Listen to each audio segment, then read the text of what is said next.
নমস্কার, দেখছেন জিও পলিটিক্স। মনে পড়ে গেল সেই ঘটনার কথা যখন বাংলাদেশের প্রাক্তন প্রধানমন্ত্রী শেখ হাসিনার বাসভবনে লোক জমায়েত হয়েছিল এবং বিভিন্ন রকম সরঞ্জাম সেখান থেকে কুড়িয়ে এনেছিল বা চুরি করে এনেছিল। পশ্চিমবঙ্গের যুব ভারতী ক্রীড়াঙ্গনে সেই জিনিসটাকেই রিপিট করাচ্ছে।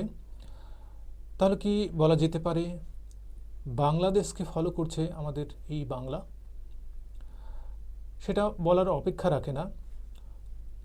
দেখে মনে হচ্ছিল যে মেসি কোনো পার্টির প্রমোশনে এসেছিল, যে হিসেবে পার্টির নেতা লোকজন এবং তাদের আত্মীয় স্বজনরা সেখানে এসে ভিড় করেছিল, তাতে কিন্তু দর্শকরা তাকে দেখতে পায়নি, যার ফলে দর্শকরা খুবই ফেটে পড়েছিল।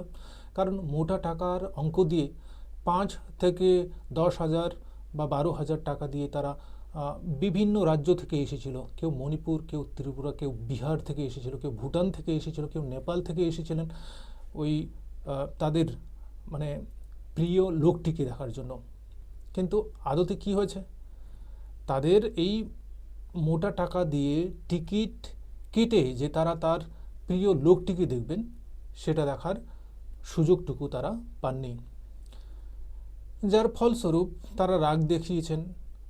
স্টেডিয়ামের চেয়ার এবং স্টেডিয়ামের ভেতরে যা কিছু টেন্ট ফেন্ট ছিল তা উপড়ে দিয়েছে। যেহেতু মেসিকে তারা দেখতে পায়নি এবং তাদের আশা ভঙ্গ হয়েছিল, তারা তো এটা করতে বাধ্য, তাই না?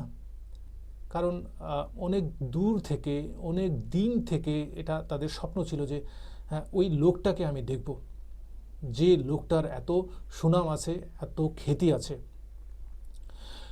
কিন্তু মেসি মাত্র 15 থেকে 20 মিনিট সেখানে ছিলেন, কারণ তিনিও বুঝে গিয়েছিলেন যে পরিস্থিতি নিয়ন্ত্রণের বাইরে চলে যাচ্ছে। জনগণ ক্ষেপে গেছেন, ভাঙচুর, বিশৃঙ্খলা, ক্ষোভে ফেটে পড়েছেন সেখানকার দর্শকরা। মাইকের তার, স্ট্যান্ড ইত্যাদি ছিঁড়ে ফেলেছেন, পোস্টার ছিঁড়ে ফেলেছেন, মাঠের ভেতরে বোতল ছুঁড়ে ফেলেছেন। অনেক কিছু ঘটনা ঘটেছে, যেই ঘটনাগুলো কিন্তু মেসিকে একটা তিক্ত অভিজ্ঞতার শিকার বানিয়েছে। একদিক থেকে বলা যায় যে কর্তৃপক্ষের যে ব্যবস্থাপনা, সেটাও কিন্তু ঠিক ছিল না। তাহলে এই ব্যবস্থাপনার দুর্বলতার জন্য কিন্তু একটা কেওস সৃষ্টি হয়েছিল যুব ভারতী ক্রীড়াঙ্গনে। পরিস্থিতি কিছুক্ষণের জন্য পুলিশের নিয়ন্ত্রণের বাইরে চলে যায়, কারণ লোকজন তো প্রচুর ছিল না সেখানে দেখার জন্য। নিরাপত্তাজনিত একটা সমস্যা ছিল এবং মানুষের মধ্যে ক্ষোভ ছিল। মেসিকে দেখার সুযোগ না পাওয়া এবং মাঠে এসেও তাকে দেখতে না পাওয়া, এটা কতটা যে তাদেরকে ভাবিয়েছে সেটা বলে বোঝানো যাবে না। সেই জন্য মানুষ কিন্তু তাদের অভ্যন্তরীণ যে বিহেভিয়ার, ঠিক আছে, সুপ্ত বিহেভিয়ার, সেটাকে কিন্তু ওখানে জাহির করেছেন। তো মাঠ থেকে মেসিকে সরানোর ফলে মানুষ এটা একেবারে ভেবে নিয়েছিল যে আর আমরা দেখতে পেলাম না, আমাদের টাকাটা পুরোপুরি বিফলে যাচ্ছে। এটাই হলো আমাদের পশ্চিমবঙ্গ। পশ্চিমবঙ্গ যে তার শিক্ষা সংস্কৃতিটাকে কতটা পেছনে নিয়ে গেছে, এখান থেকে একটা আমরা সামারি বের করতে পারি যে বাইরের দেশের একজন প্রসিদ্ধ ব্যক্তি, খ্যাতনামা ব্যক্তি কলকাতায় এসেছেন এবং তাকে এইরকম একটা পরিস্থিতির সভ্য একটা দেশে এইরকম পরিস্থিতির শিকার হতে হচ্ছে। এই টাকাগুলো তারা পাবেন কি পাবেন না এখন ফেরত? পশ্চিমবঙ্গে তো এক ধরনের এইগুলো স্ক্যাম চলছে, ঠিক আছে, সব কিছুতেই এখন স্ক্যাম পশ্চিমবঙ্গে। মানুষের টাকা নিয়ে প্রতিশ্রুতি দিয়ে মানুষের কাজ না পাইয়ে দেওয়া বা মানুষকে রং পথে কাজ পাইয়ে দেওয়া, এগুলো একদম স্ক্যামের মধ্যে পড়ে গেছে এখন পশ্চিমবঙ্গে, স্বাভাবিক ব্যাপার হয়ে গেছে।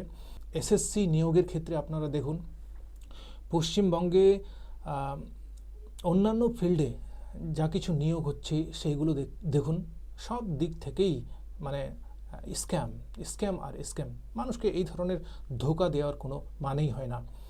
সব জায়গাতেই ধাপ্পাবাজি চলছে মানে অপরদিকে কিন্তু হায়দ্রাবাদ তারা কিন্তু দেখিয়ে দিয়েছেন, তারা বুঝিয়ে দিয়েছেন যে মানে কলকাতার থেকে অনেকটা তারা উন্নত।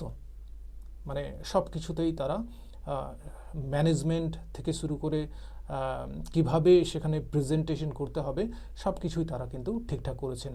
রাজ্যের কর্ণধার যেমন ঠিক তেমনই পুষিয়ে দেওয়ার কাজও এই রাজ্যে চলছে, তাই না? মানে এই তো চাচ্ছিলেন, মানে এই ধরনের ব্যাপারটাই তো চাচ্ছিলেন, তাকে পুষিয়ে দিয়েছে যে আমরা এত টাকা দিয়ে এখানে দেখা করতে এসেছি, আমরা দেখতে পেলাম না, তো এটাও একটা পুষিয়ে দেওয়া যে তার বদলে আমরা স্টেডিয়ামের যা কিছু সরঞ্জাম আছে সেগুলো ভেঙে দিই।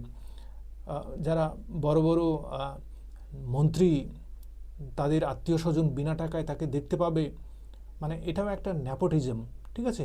মানে রিলেশনবাদ, এই ছড়াছড়ি, মন্ত্রীর ছেলে মন্ত্রীর মেয়ে, অমুকের ছেলে তমুকের মেয়ে, হ্যাঁ, অমুক এমএলএ অমুকের ভাস্তা, এইগুলো মানে মানে বিনা পয়সায় সেখানে মেসিকে দেখার সুযোগ পাবে, অথচ যারা টিকিট কেটে সেখানে ঢুকবে তারা দেখতে পাবে না। এটা একটা স্ক্যাম, ঠিক আছে? আর মানে পশ্চিমবঙ্গের রক্তে রক্তে স্ক্যাম মিশে আছে।